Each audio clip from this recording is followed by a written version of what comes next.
Chemical kinetics में अब तक हम स्टडी कर चुके हैं केमिकल काइनेटिक्स क्या है, केमिकल काइनेटिक्स की इंपॉर्टेंस क्या है, केमिकल काइनेटिक्स के अंतर्गत आने वाले रिएक्शन रेट को कैसे डिफाइन किया जाता है और रिएक्शन रेट को टू डिफरेंट वेज से किस प्रकार से एवरेज रिएक्शन रेट और इंस्टेंटेनियस रिएक्शन रेट के रूप में परिभाषित किया जा सकता है।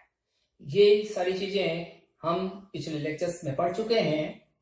आज हम देखेंगे कि किस प्रकार से कंसंट्रेशन टाइम कर्व की मदद से डिटरमाइन किया जाता है रिएक्शन रेट एवरेज और रिएक्शन रेट इंस्टेंटेनियस। तो चलिए शुरुआत करते हैं लेक्चर की।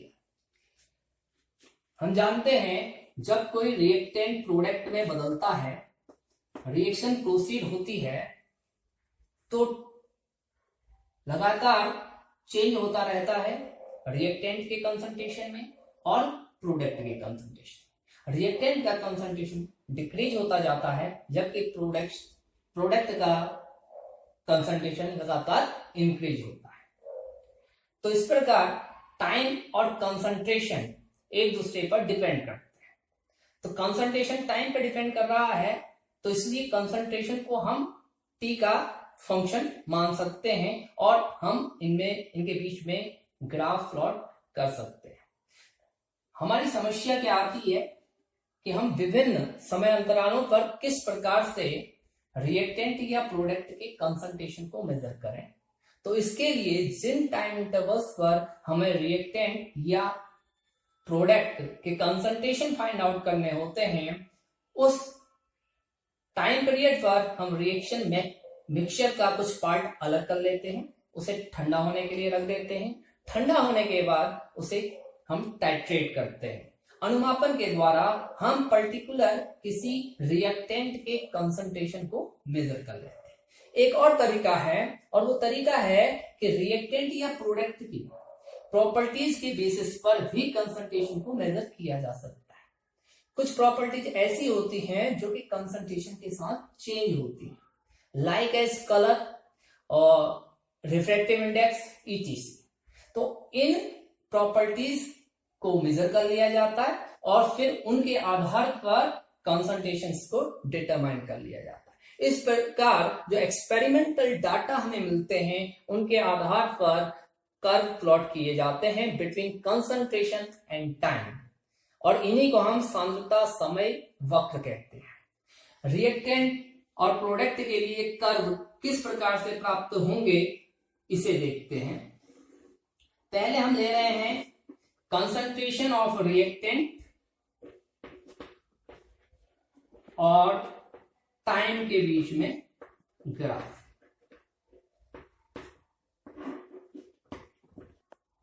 रिएक्टेंट के केस में ये ग्राफ हमें कुछ इस तरीके का प्राप्त होता है। ये ग्राफ हमें एक स्ट्रेट लाइन नहीं प्राप्त हो रहा है, ये एक कर्व लाइन प्राप्त हो रहा है, क्योंकि हम जानते हैं कि जो कंसंट्रेशन चेंज होता है वो एक समान दर से नहीं होता है। अब ये नीचे की ओर को कर्व क्यों जा रहा है? क्योंकि हम ये भी जानते हैं रिएक्टेंट का कंसंट्रेशन टाइम के साथ डिक्रीज होता है। प्रारंभ में रिएक्शन रेट ज्यादा होता है तो डिकम्पोजिशन ऑफ रिएक्टेंट भी क्या होता है? शीघ्रता से होता है। बाद में समय के साथ कंसंट्रेशन बहुत कम वेरी करता है। तो इस प्रकार का कर्व आपको देखने को मिलेगा किसके केस में? रिएक्टेंट के केस। अब हम यही कर्व अगर प्रोडक्ट के केस में प्लॉट करें तो क्योंकि प्रोडक्ट का कंसंट्रेशन क्या होता है? टाइम के साथ इंक्रीज करता जाता है। तो कंसंट्रेशन ऑफ प्रोडक्ट और टाइम के बीच में अगर कर्व प्लॉट किया जाए तो वो कुछ इस तरीके का आपको दिखाई देगा। इस कर्व से स्पष्ट है कि प्रोडक्ट का कंसंट्रेशन इनिशियली क्या है? 0 है, कोई भी प्रोडक्ट फॉर्म नहीं हुआ है। लेकिन जैसे ही रिएक्शन स्टार्ट हुई, प्रोडक्ट का फॉर्मेशन स्टार्ट हुआ तो कंसंट्रेशन अचानक से बढ़ गया है और बाद में ये कंसंट्रेशन धीरे धीरे बढ़ रहा है। तो इस प्रकार का कर्व आपको प्राप्त होगा। तो ये हमने प्लॉट कर दिए हैं कंसंट्रेशन ऑफ रिएक्टेंट और टाइम के बीच में ग्राफ, इसी प्रकार concentration of product and time के बीच में ग्राफ। अब इन ग्राफों की मदद से किस प्रकार से हम एवरेज रेट को डिटरमाइन कर सकते हैं। सपोज कीजिए हमें एक टाइम इंटरवल है between time t1 and t2। इस टाइम इंटरवल के लिए हमें average rate of reaction determine करना है। तो क्या करेंगे, समय अक्ष जो है एक्स अक्ष, उस पर आप टाइम t1 ले लेंगे और टाइम t2 ले लेंगे। अब इनके करस्पॉन्डिंग कर्व में आप कंसंट्रेशन फाइंड आउट कर लेंगे। जैसा मैं यहां पर दिखा रहा हूं, t2 के करस्पॉन्डिंग कंसंट्रेशन c2 और t1 के करस्पॉन्डिंग कंसंट्रेशन c1। रिएक्टेंट के केस में c1 is greater than c2। अब देखिए ये जो कर्व लाइन है इसको आप एक स्ट्रेट लाइन मेजर कर सकते हैं, मान सकते हैं। तो ये जो आपको लंब बटा आधार मिलेगा ये किसको रिप्रेजेंट करेगा, ये आपके कंसंट्रेशन चेंज और टाइम चेंज को रिप्रेजेंट करेगा। ये आपका हो गया डेल्टा ऑफ सी और ये हो गया कंसंट्रेशन ऑफ रिएक्टेंट जो चेंज हो रहा है, change in concentration of reactant. तो delta R upon delta T के द्वारा आप डिटरमाइन कर सकते हैं एवरेज रेट ऑफ रिएक्शन। तो हमारे पास हो जाएगा R average equal to delta R upon delta T. अब चूंकि यहां पर डेल्टा आर नेगेटिव है तो इसलिए हम बाहर से माइनस साइन लगा देते हैं।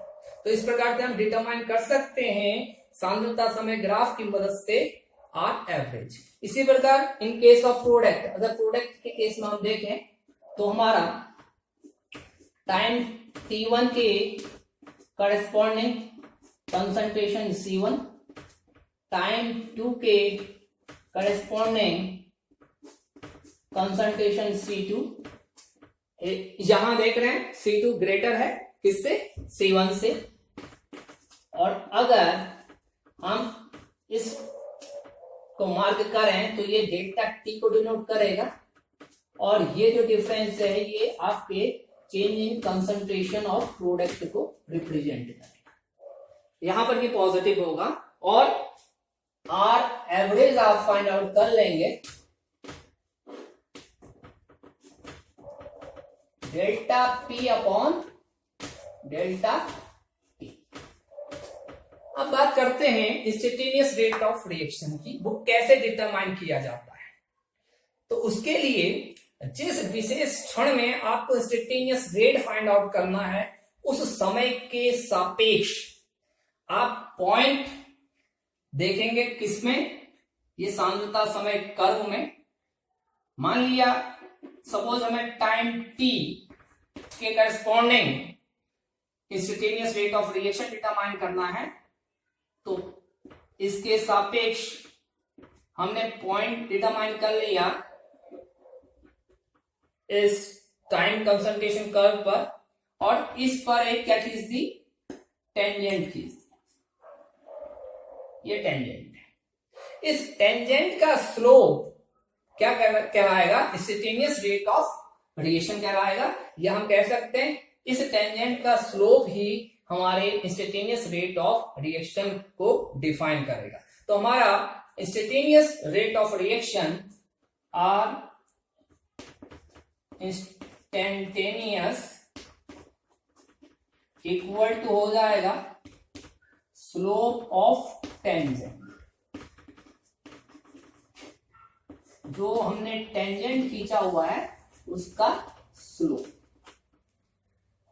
और यहां पर आप देख पा रहे हैं ये स्लोप, अगर मैं ये वाला एंगल लूं तो ये क्या है, नेगेटिव एंगल है।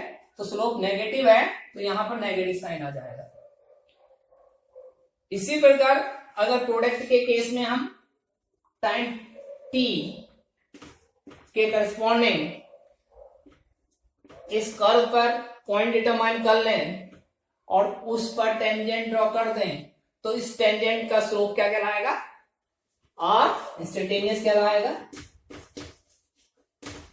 तो आर इंस्टेंटेनियस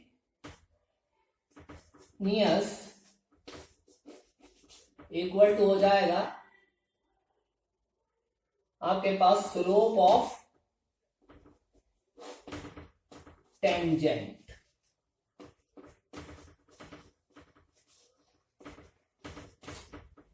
और टेंजेंट का जो स्लोप होता है वो लंब बट्टे आधार के द्वारा दिया जाता है।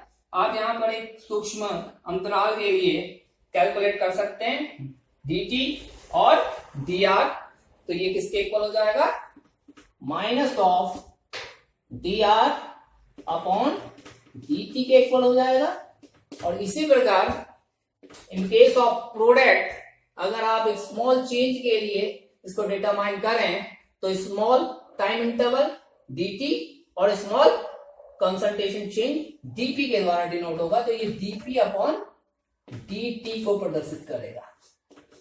तो ये देख रहे हैं कि इनके जो स्लोप्स हैं वो dr अपॉन dt को और dp अपॉन dt को प्रदर्शित कर रहे हैं। That means instantaneous rate of reaction को प्रदर्शित कर रहे हैं। तो इस प्रकार से graphically experimentally we can determine average rate of reaction and instantaneous rate of reaction।